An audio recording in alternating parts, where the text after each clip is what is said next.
Hello, আসসালামু আলাইকুম বন্ধুরা। আলিফারা চ্যানেলে আপনাদের সবাইকে স্বাগতম। থাম্বনেল দেখে তো বুঝেই গেছেন আমি এখন যাব চকবাজার আমার ছেলের জন্য খেলনা আর তরমুজ খাবে, এই জন্য আর কিছু সাজনাও কিনবো ভাবছিলাম। তো বাজারে গিয়ে দেখলাম সবজি দোকানে সাজনা আছে, তো সাজনা নিয়ে নিলাম। আমি সাজনা কিনলাম দোকান থেকে, সাজনা, টমেটো ওইগুলো নিলাম। নেওয়ার পরে সামনে গিয়ে দেখি লতি পাওয়া যাচ্ছে। এই যে লতি দেখি আর লোভ সামলাইতে পারলাম না, ওগুলোও নিয়ে নিলাম।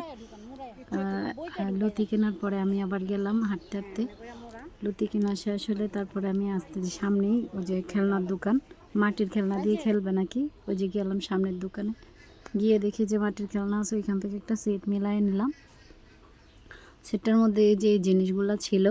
তারপরে নিয়ে গেলাম তরমুজ দোকানে, ওইখানে গিয়ে ওনার সাথে কথা বলে নিলাম যে কাইটা দিবেন, ভালো না হইলে কিন্তু নিব না। দেখলাম যে লাল, আলহামদুলিল্লাহ। তখন বাসায় আসলাম, আইসা ওরে খেলনা দিছি, দেখেন এরপরে ওই কী করছে। কি করো? কি কর? আমার দিকে দেখো, কি করো? হুম,